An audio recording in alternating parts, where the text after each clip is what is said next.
Au sein de l'unité INSERM 597, les études se focalisent sur la biologie et les pathologies des cellules mélanocytaires. En association étroite avec les cliniciens du service de dermatologie et la tumorothèque du CHU de Nice, l'unité 597 étudie les aspects moléculaires qui contrôlent la pigmentation cutanée et le développement des mélanomes. Elle est dirigée par Robert Balotti. Donc notre unité est composée de chercheurs, de cliniciens et d'hospitalo-universitaires. Ceci nous permet en fait de développer des projets à l'interface de la recherche fondamentale et de la recherche clinique.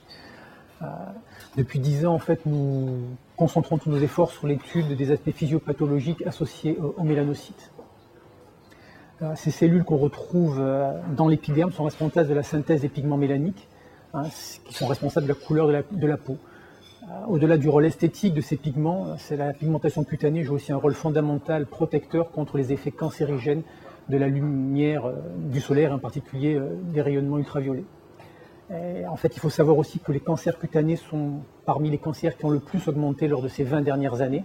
Il est donc important de comprendre les processus de la pigmentation cutanée pour développer des nouveaux agents propigmentants qui permettront d'augmenter la photoprotection et de prévenir les cancers cutanés.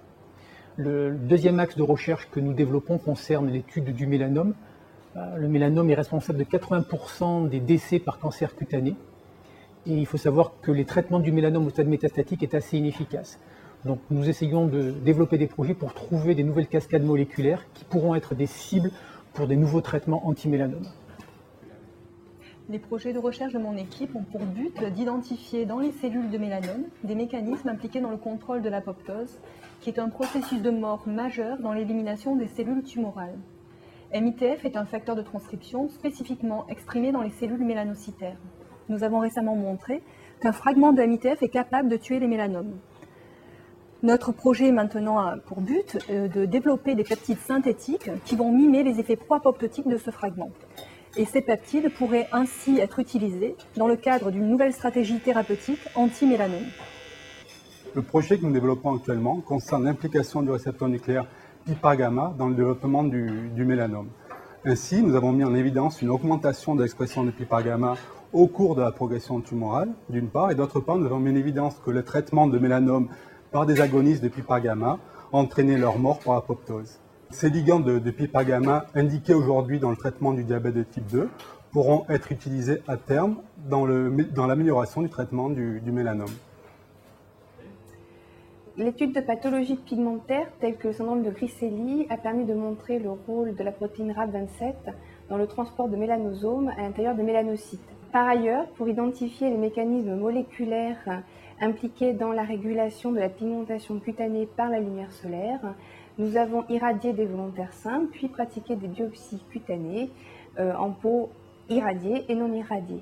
À partir de ces biopsies, nous avons extrait les mélanocytes afin d'étudier l'expression génique différentielle entre la peau irradiée et non irradiée. Ceci nous permettra d'identifier les gènes régulés par la lumière solaire, ce qui est la première étape dans le développement de nouveaux agents propigmentants et photoprotecteurs.